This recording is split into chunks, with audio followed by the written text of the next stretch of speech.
당신이 찾던 무서운 이야기 고비의 TV.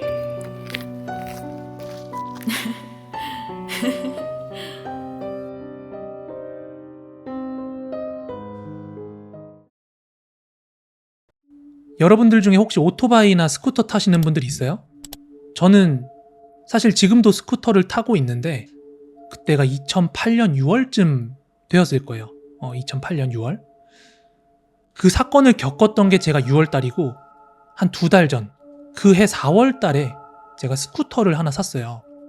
근데 제가 이런저런 막 활동하고 동호회 활동하고 어디 참여하고 사람들 모이는 거 좋아해가지고 그 당시에 광주에 있는 한 오토바이 동호회에 가입을 했어요. 가입을 해서 뭐 이런저런 정보 공유도 하고 뭐 번개도 나가고 이렇게 활동을 하다가 6월쯤 되었을 때 동호회 사람들끼리 이제 반발이, 그러니까 야간 드라이브를 가기로 하고서 전남대학교 후문에서 모였습니다. 그리고 그날 저희가 드라이브를 가기로 한 목적지가 영락공원이었어요. 5.18 묘지가 있어요. 그 5.18 민주항쟁 그거 하시다가 돌아가신 분들 묻는 그 5.18 묘지가 있는데 거기서 얼마 멀지 않은 곳에 있는 공원이 영락공원이고, 여기는 이제 5.18 묘지랑 다르게 그러니까 돈만 내면 아무나 안치할 수 있는 그런 말 그대로 공동묘지거든요.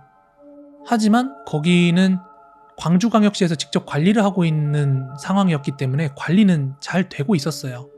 그런데 저희가 드라이브를 하는 그 코스가 영락공원이 이제 꼭대기까지 올라갈 수 있는 길이 있는데 거기 밤에 꼭대기에 올라가면 이렇게 멀리 야경이 펼쳐져요. 근데 그 도시 야경이 생각보다 진짜 좋거든요. 많은 오토바이 동호회 아니면은 사람들이 야경을 보기 위해서 거길 많이 올라가곤 합니다. 아무튼 다시 본론으로 돌아와서 그날도 평소처럼 이제 동호회 사람들이랑 영락공원으로 야간 라이딩을 출발을 했어요. 근데 그날 따라서 유난히 그 동호회 사람들이 많이 모인 거예요. 뭐 한 5월, 6월 달이면은 날씨도 풀려서 오토바이 타기 딱 좋을 날씨죠. 그래서 평소에 이제 동호회 사람들이랑 뭐 번개 때리거나 모여서 반발이 가면은 한 5, 6대 이렇게 사람이 모이는데 그날은 15대나 모였어요, 오토바이가. 그러니까 꽤 무리가 컸죠, 그날은. 여러분들 우려하실까봐 미리 뭐 말씀은 드리지만 저희가 정식적인 오토바이 동호회예요. 뭐 폭주족처럼 막 갑자기 모여서 폭주 뛰는 게 아니라 신호도 준수하고 교통법규도 잘 준수하면서 타는 그런 동호회였습니다. 어쨌든 그렇게 많은 사람들이 모여가지고 영락공원에 도착을 했고 저희는 그 영락공원 꼭대기로 향했어요. 그런데 저희가 그 밑에서 공원 꼭대기까지 올라가는 그 길이 묘지 한가운데 나 있는 그 시멘트 포장도로예요. 그래서 그 도로 폭이 자동차 2대가 겨우 지나갈 정도로 그 정도의 폭인 경사길이거든요. 더군다나 거기가 이제 산을 가로지르면서 올라가는 길이라서 굉장히 경사가 가팔라요. 오토바이 CC량 적은 걸로 타고 올라가면 좀 올라가기 벅찰 정도의 그 정도 경사인데 또 양옆으로는 묘지가 펼쳐져 있으니까는 되게 좀 올라가면서 오싹하죠. 만약에 그거를 간격을 많이 벌려가지고 사람들 적게 갔으면 되게 무서웠을 거예요. 아무튼 그렇게 정상에 다 도착한 저희 동호회 사람들이 오토바이에 라이트를 다 껐어요. 이제 어둡게 야경을 좀 보기 위해서. 그렇게 불을 끄고 나니까 주위에 가로등도 하나도 없다 보니까 진짜 말 그대로 칠흑 같은 어둠에 둘러싸이게 되거든요. 적막한 어둠 속에서 저 야경들을 보면서 뭐 이런저런 이야기를 나눴어요. 그런데 그날이었습니다. 동호회 운영자 형 있죠? 동호회 장 형님이 저희끼리 모인 자리에서 처음으로 무서운 이야기를 하나 해주신 거예요. 그 무서운 얘기가 어떤 이야기였냐면은 예전에 이 동호회에서 활동하던 어떤 회원에 대한 이야기인데 지금은 일본으로 유학을 가고 나오지 않는 한 회원분의 이야기였어요. 이야기의 내용은 이러했습니다. 그 회원분이 활동을 한참 하고 계실 때 그분이랑 그리고 동아리 회장령이랑 한 7명 정도 해가지고 영락공원에 갔대요. 그런데 처음에 다 같이 반바리를 하자고 할 때는 좋다고 했던 사람이 영락공원을 목적지로 얘기하니까 막 가기 싫다고 하더래요. 그런데 그 동호회 운영자 형이 강제로 가자 왜 그래 이러면서 억지로 쫄라가지고 결국은 데리고 영락공원에 갔대요. 그렇게 운전을 해가지고 저희가 왔던 그 꼭대기에 올라섰는데 풍경도 좋고 딱히 운전하면서 문제가 있었던 것도 아닌데도 그 위에서 굉장히 그 표정이 안 좋더래요. 연신 막 담배를 피워대는데 뭔가 눈빛도 안절부절을 못하고 되게 초조해 보이는 표정이었대요. 아니 기분 좋게 놀러 왔는데 여기서까지 그러고 있으니까 그 형이 왜 그래? 왜 이렇게 기분이 안 좋아? 막 이런 식으로 물어봤는데 심지어 대답도 안 하더래요. 왜 그런지. 그냥 연신 아니에요. 뭐 이런 식으로 연신 담배만 피더랍니다. 그래가지고 이제 다 같이 기분이 좋아야 되는데 얘 혼자서 자꾸 그렇게 무게 잡고 말도 잘 못하고 있고 하니까 그냥 내려왔대요. 전남대 후문으로 이렇게 복귀를 했다고 합니다. 내려오고 나서 끝까지 말을 안 하고 있으니까 야, 너 진짜 왜 그래? 너 집 갈 때까지 이럴 거야? 뭐 이렇게 다그쳤더니 그때서야 대답을 해주더래요. 그러면서 이제 자기 이야기를 하기 시작하는데 그 내용이 뭐였냐면은 사실 그 동호회 회원분 있죠? 이분이 신기가 있대요. 그분 부모님이 무당이라고 하더라고요. 그렇기 때문에 본인은 원하지 않는데 본인도 귀신을 볼 수 있다라고 대답을 하더래요. 그래서 그 동네 사는 사람이다 보니까 당연히 영락공원이 어떤 분위기인지 다 알 거 아니에요.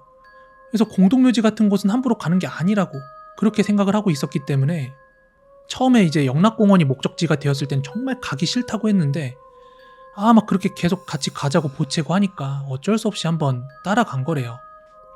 그런데 아니나 다를까 올라가서도 엄청나게 많은 귀신들을 목격하면서 올라온 거예요. 이분이 귀신이 정말 많았대요. 그러면서 또 하는 말이 귀신들도 자기를 볼 수 있는 사람이랑 보지 못하는 사람들을 분간을 한대요. 그리고 정말 재수 없으면은 뭐 빙의도 될 수도 있고. 그래서 되게 조심스러웠고 또 그 동호회가 오토바이 동호회잖아요. 그렇기 때문에 뭐 차량 불빛이나 오토바이 불빛 같은 게 그 귀신들이 몰려있는 쪽으로 비춰지면은 귀신들이 그렇게 막 좋다고 오토바이에 따라붙고 차에 따라붙고 막 그렇게 모여든대요. 불빛을 보면 사람 왔다고. 여기까지 이제 얘기를 듣다가 동호회 형이 그랬대요. 우리가 주변에서 뭐 신기 있는 사람이나 무당 이야기를 뭐 들어봤자 얼마나 듣겠어요. 그 이야기를 듣다가 본인도 이제 흥미가 돋으니까 아니 그래 너가 뭐 귀신 보고 이런 거 다 알겠는데 그럼 왜 꼭대기에 올라와서 그렇게 말도 없이 계속 담배만 폈냐 하고 물어봤답니다. 그러자 회원분께서 이야기를 하더래요. 우리가 꼭대기에 올라갔을 때 우리가 있는 쪽으로 어떤 할아버지가 걸어오더라. 눈을 마주치면 안 된다는 걸 나도 알고 있던 터라 그냥 그쪽에서 시선을 피하고 다른 쪽을 보려고 하는데 마치 나의 시선이 귀신을 의식할 수 있다는 걸 알기라도 한다는 듯 피해간 내 시선을 쫓아서 그 할아버지가 다가오는데 그럼에도 불구하고 그 시선을 무시하려다가 눈이 마주쳐버렸대요. 당황한 마음에 하고 눈을 돌렸는데 그 할아버지가 어느새 자기 쪽으로 뚜벅뚜벅 걸어오더래요. 그렇게 코앞까지 다가와서 한마디 하더랍니다. 그 할아버지 귀신이. 이 녀석, 우리 볼 수 있네? 너 우리 볼 수 있지? 이렇게 얘기를 하더랍니다. 그래서 애써 반응을 안 해주려고 외면하면서 담배를 피면서 고개를 돌리는데 그 순간이었대요. 그 할아버지한테 시선을 딱 돌렸는데 얘 우리 볼 수 있네? 하는 말을 다른 귀신들이 들었다는 듯이 갑자기 정처 없이 떠돌던 귀신들이 주변으로 확 몰려들기 시작하더래요. 그래서 초조한 듯이 담배를 계속 폈던 거래요. 왜냐면 이쪽으로 돌려도 귀신이 오고 있고 저쪽으로 돌려도 귀신이 계속 다가오고 있으니까 눈을 둘 곳이 없는 거예요. 그렇다고 왜 그러냐고 물어봤을 때 대답을 해봐요. 당연히 따라붙을 거 아는데. 그래서 아무 말도 못하고 계속 담배만 피다가 내려왔다고 하는 거예요. 그 사건 이후로 그 동호회분의 소식이 점점 뜸해졌다고 말하시면서 그 회장님이 이제 무서운 이야기를 마쳤어요.